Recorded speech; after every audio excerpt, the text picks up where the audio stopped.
But we begin with the spreading violence of MS-13, already responsible for a dozen horrendously shocking and brutal killings of young people in Suffolk County. Now, 2 machete attacks in Nassau County have residents there alarmed. It was just after midnight Saturday night when Westbury homeowner Barbara Calabro says she heard loud bangs outside on Dover Street. I called the police after I heard 4 gunshots. It sounded like gunshots. Nassau police say Calabro was right. They found several bullet casings on the street. Police showed the 9mm weapon they seized from 3 alleged MS-13 gang members now under arrest. Detectives charged the trio fired the weapon near a 19-year-old man standing in front of his home after first slashing him in the stomach with a machete. Police say the attack began after one gang member asked, "Why are you laughing?" And the victim responded, "I can laugh at anything I want." Nassau police are also charging the 2 Hernandez brothers with an earlier machete attack in January on nearby Kinkle Street in Westbury, where they left a 19-year-old with a severe 4-inch gash across his face. The 2 attacks in Westbury have shaken residents, and a former New York City gang member who now counsels students against gang life in several Long Island schools says he's not surprised. I have a program in Westbury, and some of the kids who were in my program have been intimidated by MS-13. This 17-year-old Westbury teen, who we're not identifying, has also run into MS-13 gang members. So they think this is like their country, so they think this is their area, so they don't like when somebody look at them ugly. Nassau police say the 3 alleged MS-13 gang members are being held on attempted murder charges. And joining us now is Bob DeSanta, who founded the Council for Unity. It has many missions, including fighting gang violence and trying to teach young people that there are other ways to go. Welcome to the show. Well, it's my pleasure to be here, Richard. Bob, we'll talk about what you do and what you're doing on Long Island, but I was struck by something the Nassau police told us when they made these arrests the other day. They were probably trying to calm the fears and nerves of people in Nassau County who are calling up saying, what's going on here, saying that it's not as big a threat in Nassau County as in Suffolk. Yet at the same time, they said that there are 600 known members of MS-13 in Nassau County, of which 60 are active. Does that jive that it's not as big a threat as Suffolk? What do we make of that? I think the threat is constant no matter where any gang is. It's a question of the things that they do. And there is a connection across all counties that if a problem pops up in one part of Long Island, it could very easily resonate someplace else. It's not like a gang member says, oh, I'm not crossing over this border into the county here. To them, you know, this is a new country. And we'll talk about the phenomenon of MS-13. I guess regardless of what we in the media or the experts say or what the police say, let's talk about the fact that young people are being brutally murdered here. They're being mutilated using machetes. I mean, the details, we don't even tell people what we've been told by the police, and they won't even tell us everything. How are we supposed to protect our kids against such vicious attacks? Well, I think you have to do a lot more than just arrest people. Gangs are also a social problem, and you have to develop strategies that are going to address the conditions that create gangs and create a new culture, which is what we do, a culture of hope, to pull kids out of a culture of despair. Explain what your Council of Unity is. And you're a former gang member, right? I mean, going back a ways a bit, right, in New York City? Everybody in the 50s was a member of a gang. Just a little bit different. The Council for Unity was born out of gang violence, and the original members were enemies who were responsible for a lot of the conflict in and around John Dewey High School.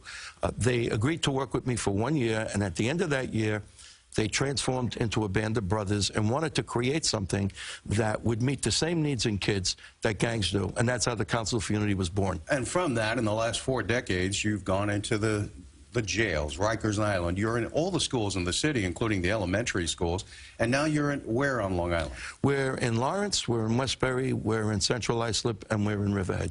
Now, in New York City, you're in the elementary schools, right? Absolutely. Are you in the elementary schools on Long Island? No.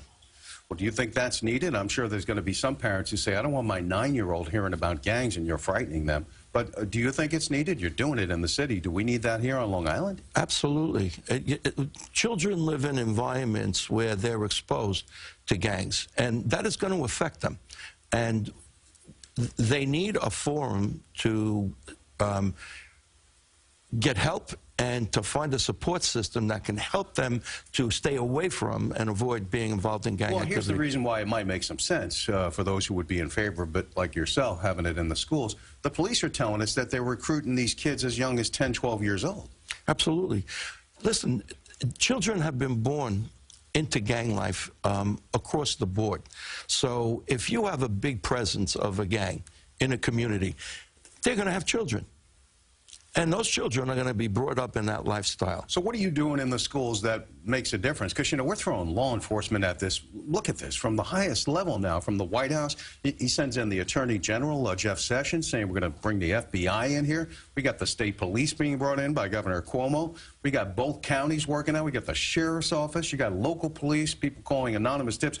You can't put more law enforcement on than we already have, and yet they still continue to hurt and attack people and kill people.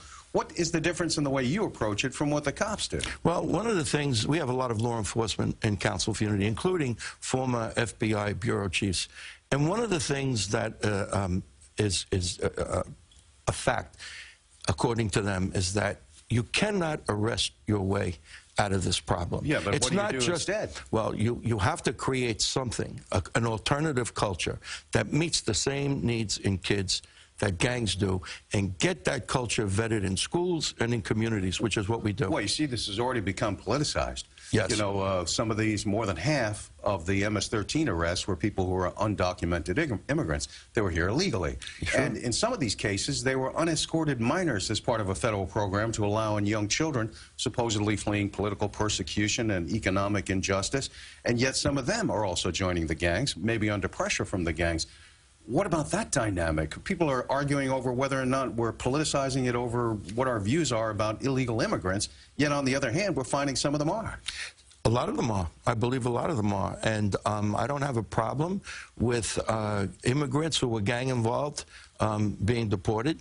But the one thing you don't want to do is paint all immigrants with the same brush. Because then you don't get the cooperation that you need, right? Not at all. And then the other thing really is that if you're a kid living in a community and they want to recruit you, they will intimidate you and your family. And if you don't, you're going to pay a consequence. Well, that's why some people are getting in despair here, because they think it might be hopeless. I mean, you can go into schools and give them all the talk you want. They walk outside, now they're being threatened.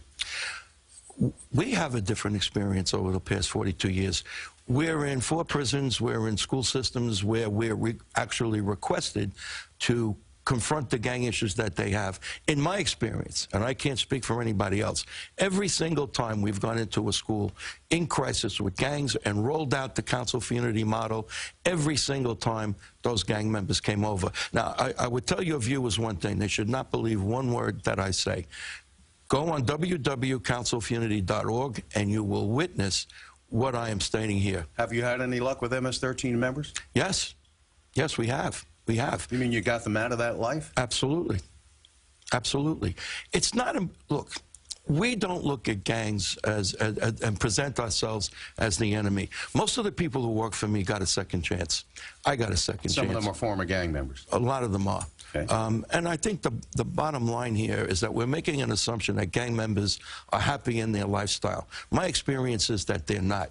And if you give them an alternative and you offer them an opportunity, my experience has been, over 42 years, they've taken it every time. Is MS-13 a different situation than other gangs we've dealt with? They come from a country, they speak Spanish, a lot of them don't speak English. Is there a difference here? Well, look, the Latin Kings speak Spanish. The Nietas, when they were very active, speak Spanish.